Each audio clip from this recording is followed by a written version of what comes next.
Yes, we are back. It's the Rock Island Auction Company. We're going over a couple of vehicles that are putting up for sale in May. And the Panzer 61 AA9. I've already discussed what is on the outside of the turret. So without further ado, let's hop inside and see what they got down there.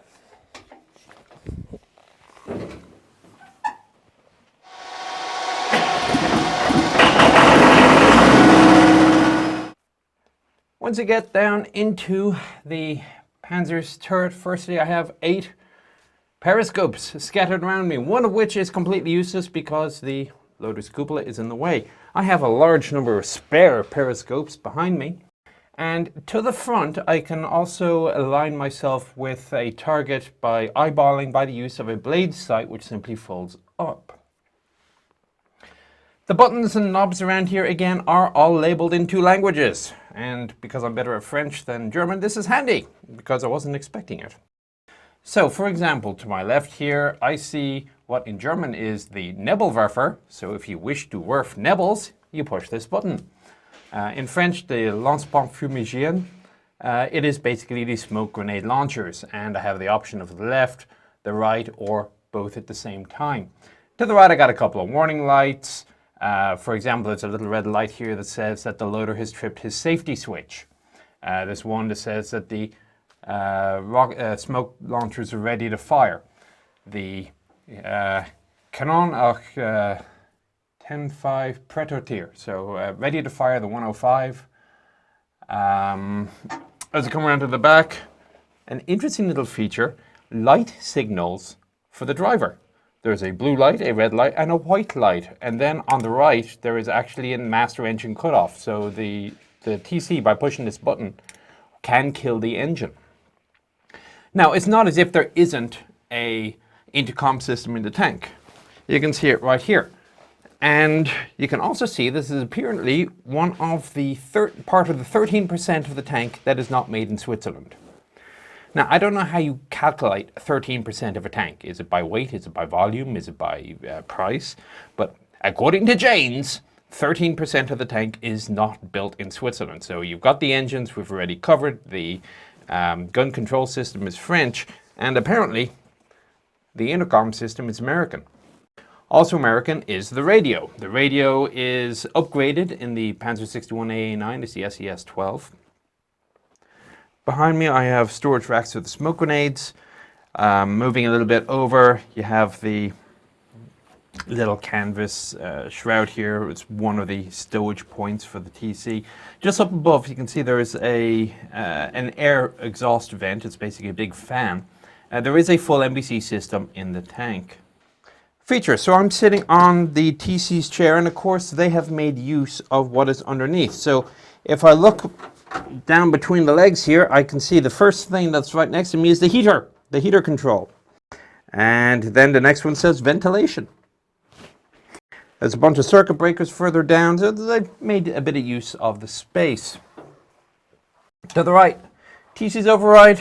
See, there is a safety interlock that the trigger cannot be depressed unless I physically grasp the control handle, and then you can depress it. Lock for the TC's hatch up above. And of course, to the front, he has the rangefinder. It is a 155 centimeter base, and obviously it is a coincidence rangefinder. So you have the 2 lenses on the far sides, you look in and you make sure that the 2 halves of the image come to one, and that way you have your range readout up here, which you then pass down to the gunner. The gunner does have a little prism that sort of feeds off of the rangefinder, but he can't actually control the range-finding system. But it does at least make sure that he can confirm what it is that the commander is looking at, and he can do it himself. The last couple of features I'll see around here, the TC does have a little drop-down footrest to keep his feet away from the gunner, which, as you can see, it's a little bit cramped, but this is quite survivable. I've definitely been in worse. And I can move forward, put my heels, so my legs are generally flat. The hatch does have a little dome so that my head isn't going to be bashing off it too much. Remember, I'll be wearing a helmet on top of this, so it adds an extra inch or two. So as far as 1960 tank design goes, the TC isn't doing too badly. One last feature I'm going to mention while I'm here, because again, this is something that I almost never see in a tank, and the Swiss have taken some interesting choices. Usually the gun elevation system is a jack located under the front of the gun, and it pushes up or down. Sometimes there's a geared rack at the front of the gun. Very obviously you saw on the Panzer 38 video, if I recall.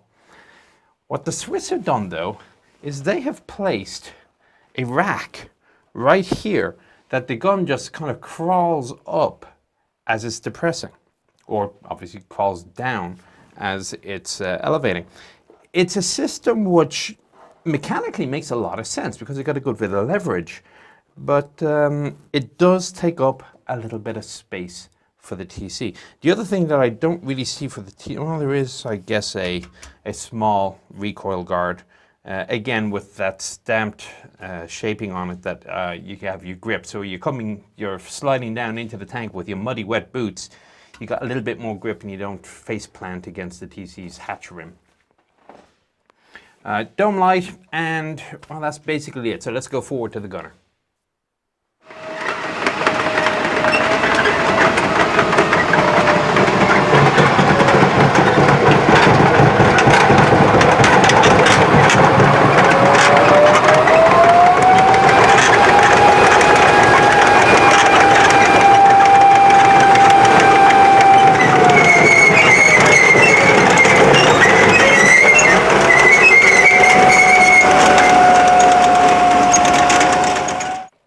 The gunner's position is highly unpleasant. Now, I say that, of course, as a tall chap, but Joel, the chap doing the camera work for me here, has been struggling to find a position where the camera can actually see anything useful at all. And this isn't easy. To get in, now there is a neat feature. Because this seat is so cramped, what they do is they developed a swing system that the gunner seat will swing back so you can get in and out. And then when you get in, you swing forward and you lock yourself in place. And you will see that there's padding all over this place so that you don't damage yourself too much as you're being thrown around. I mean, you actually don't have very much room to get thrown around, frankly. You're pretty much just jammed in place.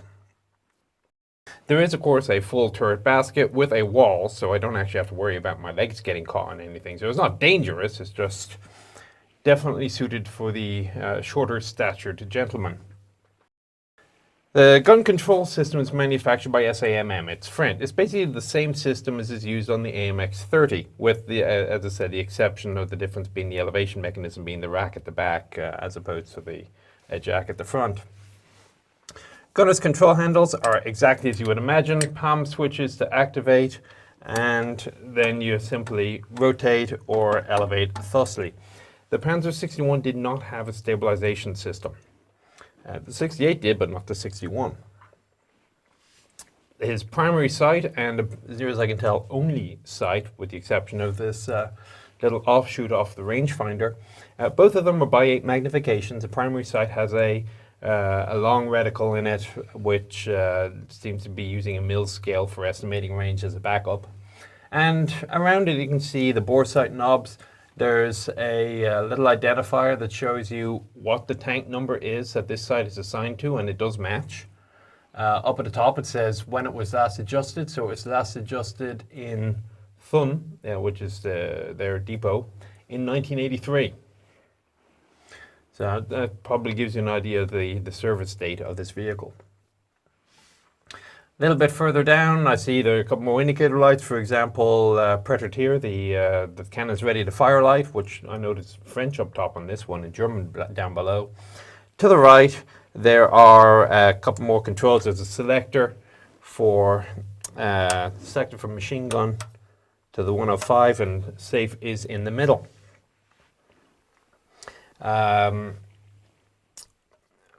Motor for the windshield. There's a windshield wiper on the primary side.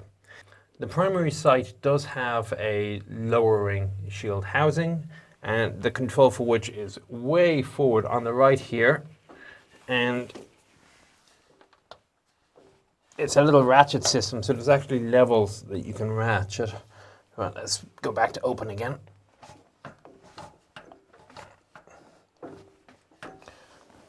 What should be that?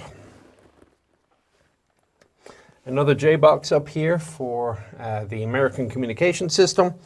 And, well, the last thing I'll note is that the elevation system, the handles are made of polished wood. Swiss, eh? So the manual traverse on the right, there's a turret lock, is actually extremely smooth down beneath here. And the elevation handle, all it is, it's a simple crank that runs the shaft to the rack at the back. Also made of polished wood. And he's got his mesh here, safety, so he's not going to be too damaged by the recoil system. There is a spirit level on the side for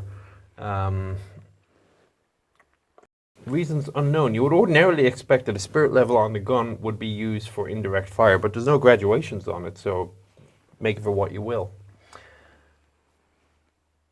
That's pretty much the end of it. For night fighting, all he can do is fire the illumination flares. There's no night vision system. So that said, we'll talk quickly about the cannon, which is the Panzer Canon 61.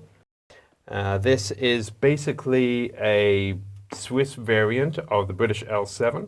Initially it fired British APDS and Hesh rounds and a Swiss manufactured HE round. Eventually the Swiss bought Israeli M111 APFS-DS and give it a little bit more punch. And frankly, but by this point you put that round in a 105 and it's still quite a serviceable round. Not the best in the world, but pretty good.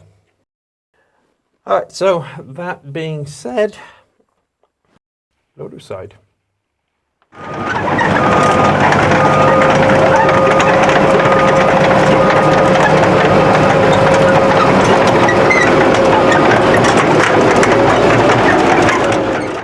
Loader side, well, at least he's got a little bit of room.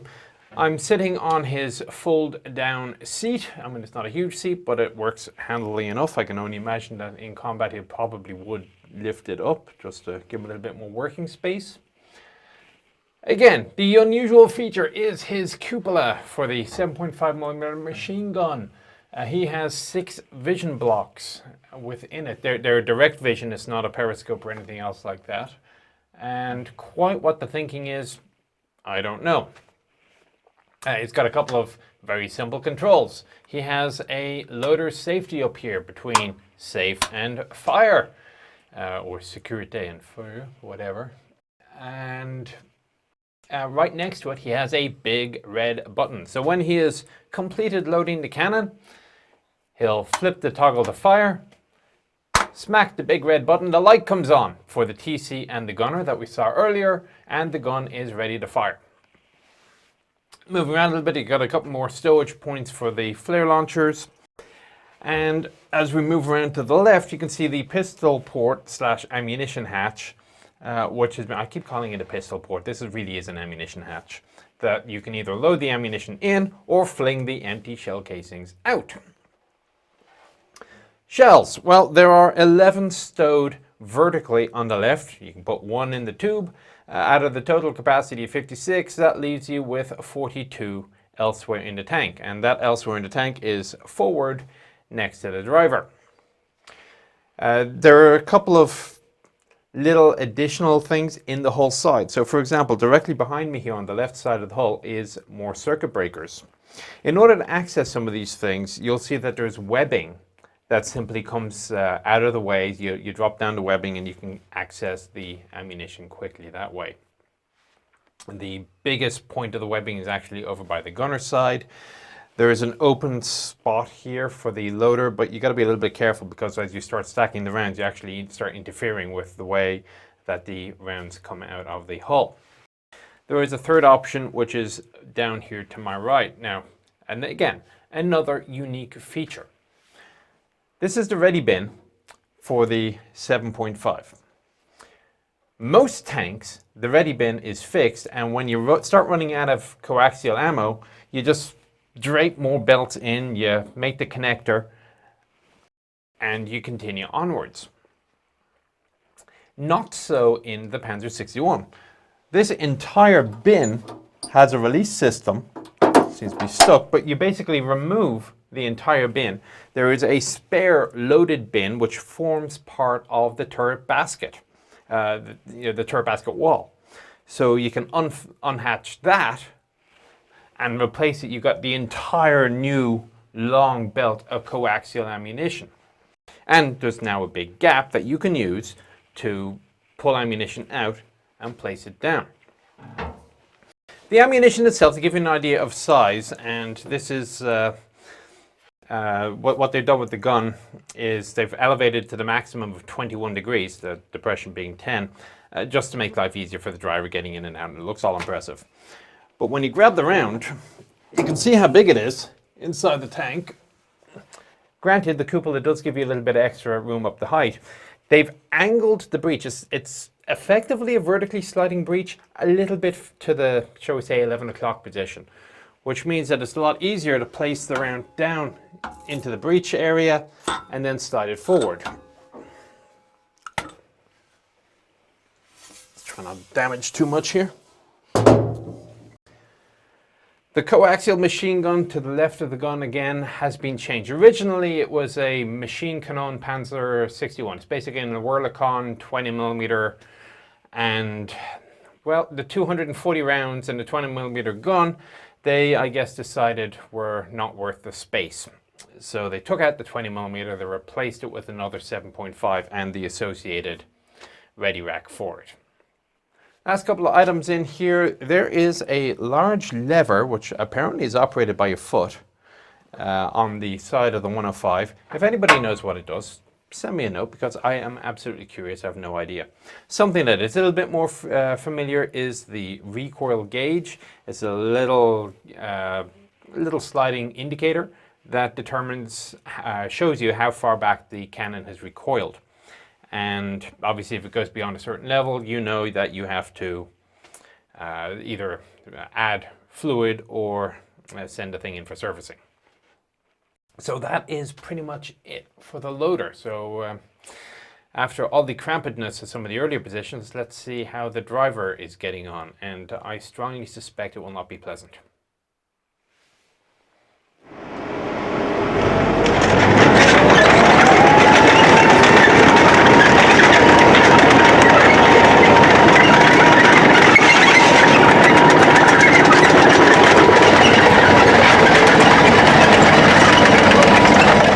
Getting into the driver's hole was amusing. I think for getting out, what I'm going to do is lower the seat next time before I do so, because I am now in the up and raised position.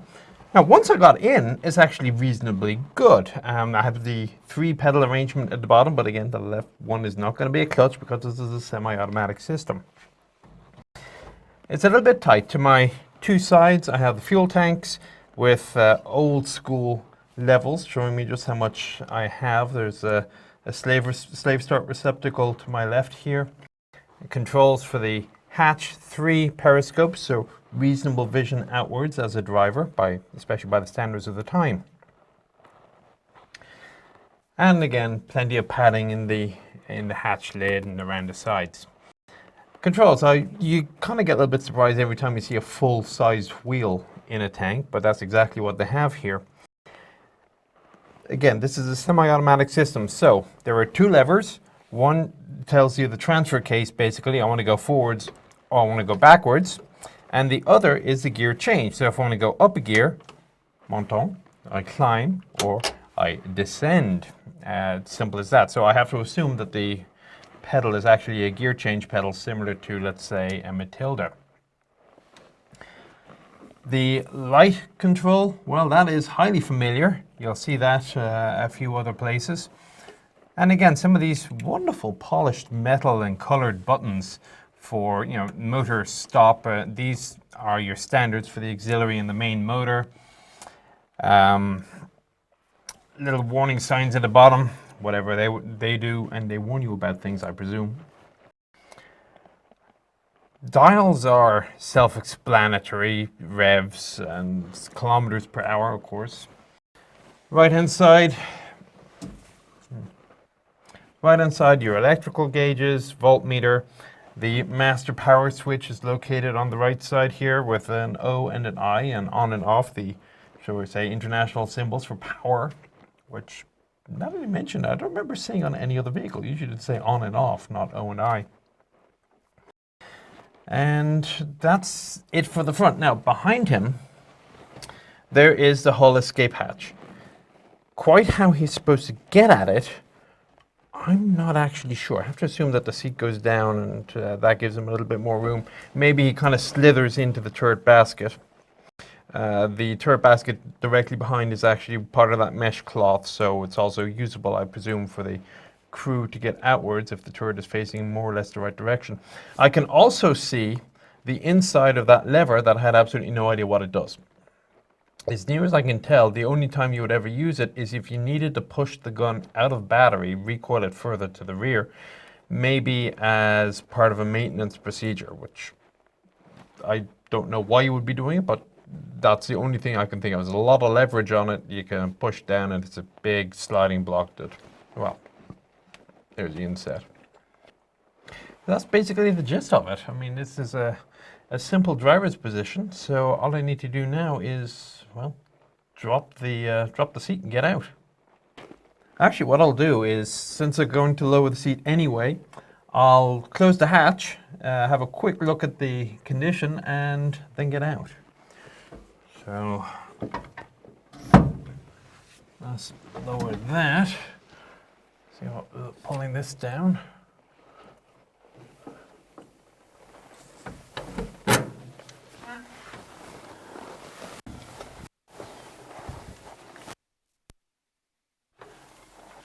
Well, I personally wouldn't want to be doing this for too long, but it's very doable. Got a little bit of room for my head. My knees aren't obstructed by anything.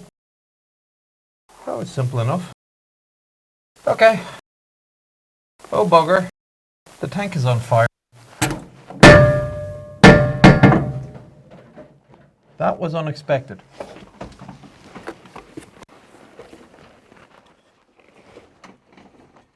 My leg is stuck. My leg is very stuck.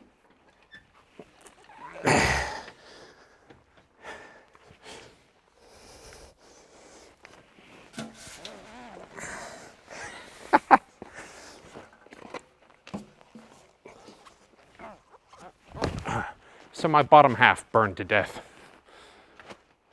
Still got my hands.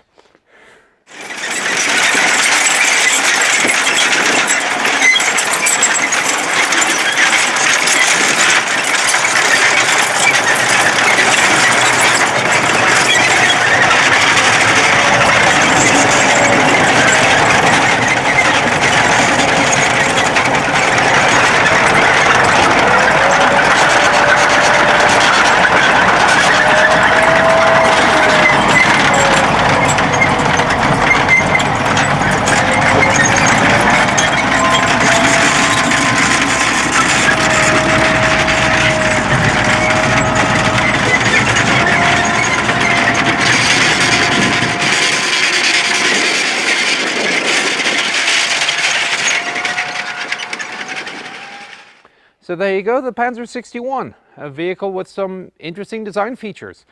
One that I haven't been able to find, although I'm told it's in here somewhere, is a drinking water tank, which you would have thought would be fairly simple, but make of it what you will. 150 of these were built between 1965 and 1966 in Thun. They stayed in service until 1994, at least these upgraded ones.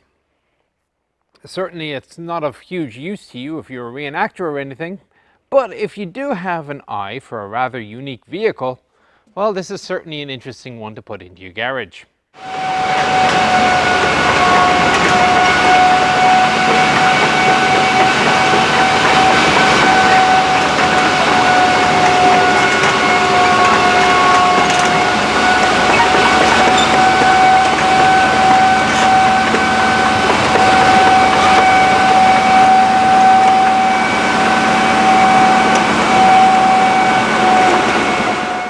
So that's it for this batch of videos from the Rock Island Auction Company. They are selling this M47, but I've already done a static one, and they say for liability reasons they won't let me drive this one. Where's the fun in that?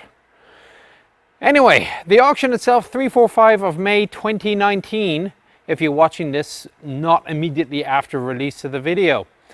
Good luck in the auction, and I will now return us to our regularly scheduled programming.